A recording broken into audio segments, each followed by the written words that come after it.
Hello and welcome to AVR microcontroller video lecture series. In this video, I am going to discuss timer 1 normal and CTC mode programming. Now, with all this, we are going to write one program. So write a C program to toggle only PB4 bit continuously every second. So we need to generate the delay of 1 second. Use timer 1 normal mode. Assume crystal frequency is equal to 8 megahertz. Now here no prescaler has been given. So we need to find out which prescaler we should use, right? So this is the illustration of the same program. So on PB4 I want to generate 1010 with a delay of 1 second, so that ultimately it will generate the square wave of 1 second on and 1 second off. So total period is 2 seconds. So we need to generate the delay of 1 second, make this bit as a 1, call the delay, again make this bit as a 0, call the delay and repeat the sequence, okay, so that it will generate the continuous square waveform on PB4 pin. Now before we do that, we need to decide the prescaler value that we need to use, right? So first option is none, that we have in the case of timer 1. So if we don't use any prescaler value, then if you perform this 1 upon 8 megahertz, it will give the base time period as a 0.125.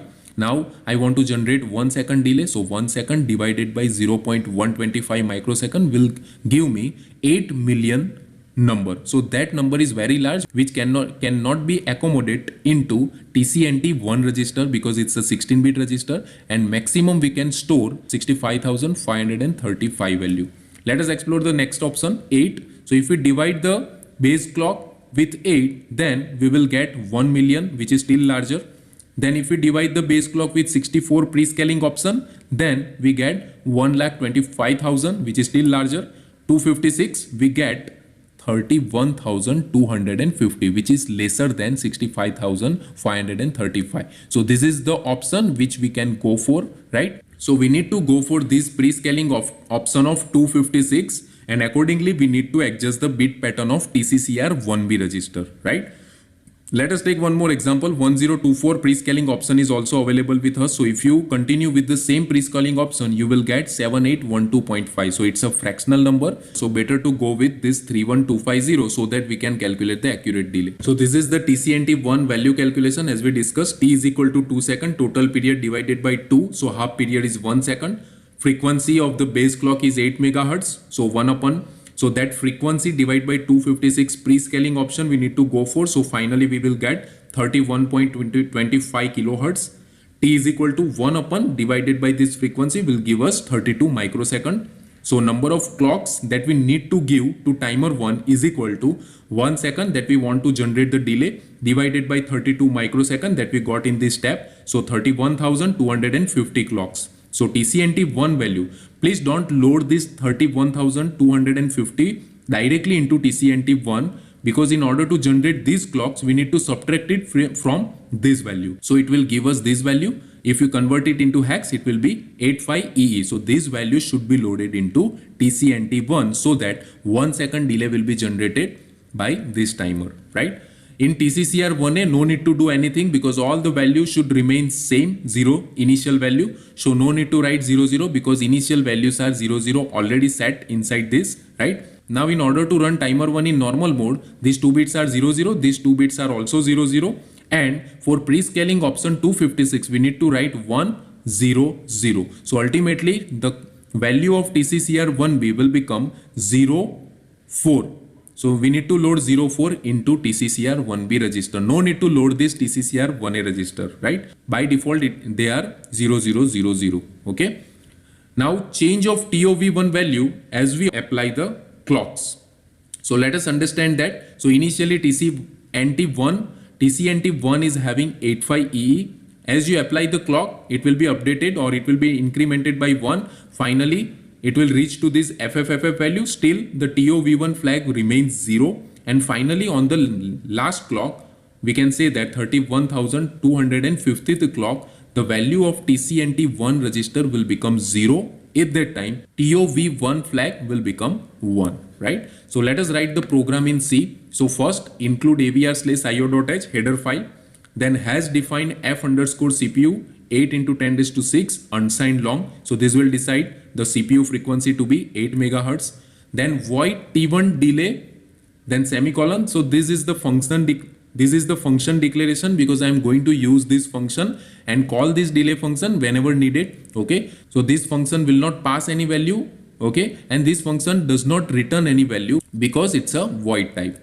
Then we have the main function int main void, in which first of all I have to make PB4 as an output pin, not port, it is an output pin, right? So DDRB or is equal to 1 double less than 4. So this will make PB4 as an output pin without disturbing rest of the bits of port B. Now it's a continuous process, so we need to write the logic in while one loop so that this loop will be repeated forever. Port B is equal to port B XOR 1 double less than 4. Now let us understand this logic. It will toggle PB4 every time this statement will be executed, right? So 1 is called 00000001, 1 double less than 4. So this 1 is shifted 4 times position to the left. So the new content will become this, right? Now this content will be XORed with port B. Okay, so if you XOR 1 with any bit, then the second bit will be toggled, right? Like 1 0, 1 XOR 0 will give us 1, and 1 XOR 1 will give us 0. So PB4 content will be toggled every time. So this is the significance of this statement. Then after doing that, I need to call the delay, which I have already written in the next slide. So I'm going to discuss that. Then closing parenthesis of this while loop and return 0, because here we have taken this int value, right? And finally ending parenthesis of this int main void function. Now let us discuss this delay function. So void t1 delay. Now this is the function definition. So whenever you call this function, it will generate the delay of 1 second. So first of all, we need to load TCNT1 value with 85EE, which we have already done the calculation. If you don't want to initialize this with 00, then also it's okay, because by default all the bits are 00. Then TCCR1B is equal to 0x04. So this will decide timer 1 in normal mode with 256 pre-scaling option. Now the timer has started, so I need to focus on TOV1 flag. So this loop will be repeated until this TOV1 flag is 0. As it becomes 1, the condition will become false and it will jump out of the loop. Now it's a time to stop the timer, because already it has generated the delay of 1 second. So how to stop it? By writing 0 into TCCR1B register, we can stop the timer. Okay, then TIFR, we need to reset this bit as it is 1. So for the next round, we need to reset this bit. So how to reset it? By writing 1 into bit position of TOV1. Okay, so TIFR equal to 1 double less than TOV1. So this will write 1 into TOV1. So ultimately it will reset this bit. Finally, end of this delay loop. Now let us write the same program of generating 1 second delay using CTC mode. Now let us discuss the change. So this will remain same. All these statement remain same. There is no change, right? DDRB or is equal to 1 double less than 4. Then toggling logic will also remain same. Okay. Then we have T1 delay will also remain same. So, okay. So the first part of the program will remain same. Now let us discuss the change in this delay subroutine or delay function. So first of all, in CTC mode, we need to write or we need to initialize TCNT1 with 0. Then OCR1A is equal to, instead of subtracting the number from 65,536, we need to subtract 1 from the number. Okay, here you need to make a note, right? Then now why it is subtracted from 1? Because it will take one more clock from 31,249, okay, in order to raise the flag bits. Then TCCR1A is equal to by default 0. TCCR1B is equal to 0x0c. Now how it is 0x0c? Let us understand with this format of TCCR1B. So now I want to configure the timer in CTC mode. So for that I need to write 0 on WGM13 position, and on WGM12 position I need to write 1. And I'm going to use 256 pre-scaling option. So the content will be 1 0 0. So 0 0 0 0, that is 0, and 1 1 0 0, that is C. So 0C should be loaded into TCCR1B register. Now timer has started. Now we need to observe OCF1A flag instead of TOV1 flag, right? Because we have configured the timer in CTC mode. Now as it becomes 1, that means timer has finished the timing operation, right? Then we need to clear the timer by writing 0 into TCCR 1B bit so that we can stop the timer. Then we need to clear OCF1 flag by writing 1 into it. So in order to do that, we need to write 1 into OCF1A bit of TIFR. So TIFR equal to 1 double less than OCF1A. So this will write 1, and finally it will reset OCF1 flag for the next round. And this is the end of this delay loop. So this program uses CTC mode of the timer in order to generate the time delay. Now let us discuss changes of OCF1A bit value as we apply the clock. So first we need to load OCR1A with 31249, right?